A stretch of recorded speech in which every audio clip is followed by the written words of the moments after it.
एक आयशा रहो आए और अपने ख्यालात पैदा करें। आजकल माहौल है नासाजगार, हर तरफ है एक जहनी इंतशार। है बड़े शहरों में जीना एक आजाब, है बड़े शहरों में जीना एक आजाब, हर कोई आलूदगी का है शिकार।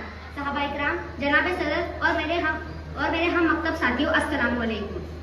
मेरे रब ने इस दुनिया को उन नामतों से नवाजा जो कहीं नहीं है। साफ पानी, साफ हवा, जरखेज मिट्टी, खूबसूरत दरख्त, खूबसूरत पौधे, जानदार मौसम, दिन और रात। और आज हम इन्हीं नामतों की कोई कदर नहीं करते। आज हम जो एक दूसरे से बात कर पाते हैं, हंस पाते हैं, एक दूसरे से बोल पाते हैं, ये सब हमारी कुदरत का नतीजा है जो हमारे रब ने बनाई है। सूखे खेतों को लहलहाता बना देने वाली बारिश, हर 24 घंटे के बाद सबको जगाने वाला सूरज, हमें हर बार आराम देने वाली रात,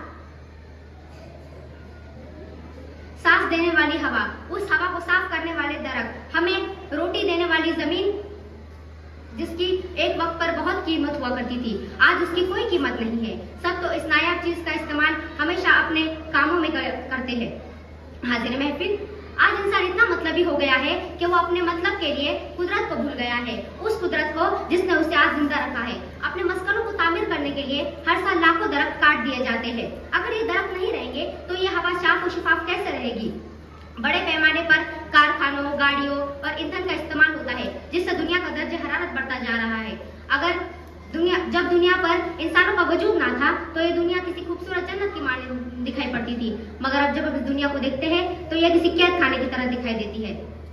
स्लो पॉइजन है फिजा में पोल्यूशन, स्लो पॉइजन है फिजा में पोल्यूशन, हर एक शख्स पर यह हकीकत है रोशन। यूं ही लोग बेमौत मरते रहेंगे, यूं ही लोग बेमौत मरते रहेंगे, नहीं होगा अगर जब इसका सलूशन। मुअज़्ज़िज़ सामीन, पानी जिसे हम पीते हैं, जिसका इस्तेमाल करते हैं, आज हम लोगों को इसकी भी कोई कदर नहीं। हम ये नहीं जानते कि ये पानी पीकर ही हम जिंदा रहते हैं। हम नहीं जानते कि ये पानी कितनी बड़ी नामत है। हम ये भी नहीं जानते कि अगर ये पानी नहीं रहेगा तो नबातात व हैवानात का खात्मा हो जाएगा। हर रोज कई दफा हम पानी का इस्तेमाल करते हैं, हर रोज कई कामों में हम पानी का इस्तेमाल करते हैं, जिसमें से आधा पानी हम बर्बाद कर देते हैं। दुनिया में 71% पानी है, जिसमें से सिर्फ 0.3% पानी ही पीने के लायक है। बाकी पानी खारा, नमकीन और खराब है। दुनिया में 29% जमीन है जिसके ऊपर हमने अपने मस्कन तामीर किए हुए हैं, जिसके ऊपर हम रहते हैं। हवा में 23% ऑक्सीजन मौजूद है, जिससे हम सांस लेते हैं, जिससे हम जिंदा रहते हैं। हमें मिट्टी, हवा और पानी, इन तीनों की कदर करनी चाहिए। ये तीनों हमारी जरूरतें हैं और इनका ख्याल रखना हमारा फर्ज है। इसके लिए जरूरी है कि हम ज्यादा से ज्यादा दरख्त लगाएं, कम से कम पानी का इस्तेमाल करें, कचरा जमीन पर ना डालें, ना ही डालने दें। फैक्ट्रियां अपना गंदा फजला पानी दरिया और समुद्रों में ना छोड़े, जिससे पानी की आलूदगी रुक जाएगी। जब ट्रैफिक सिग्नल लाल हो या ट्रैफिक जैम हो तो अपनी गाड़ियों को बंद कर दिया जाए। ऐसी कई छोटी छोटी बातें मालूम होने के बावजूद हम उन्हें नजरअंदाज कर देते हैं। रोजमर्रा की जिंदगी में हम सैलाब, सुनामी, बाढ़, जलजिला जैसी कई खबरें अखबारों में पढ़ते हैं। हालांकि ये तमाम आफत कुदरती है, मगर इसमें कहीं ना कहीं हमारा हाथ भी जरूर है। हम बेशुमार ईंधन का इस्तेमाल करते हैं, जिसकी वजह से जमीन का दर्जे हरारत बढ़ता है और ये सारे आफत होते हैं। बहुत ज्यादा दरख्तों को काटना बारिश पर काबू खो देने के बायस बनता है। हवा में जो 23% ऑक्सीजन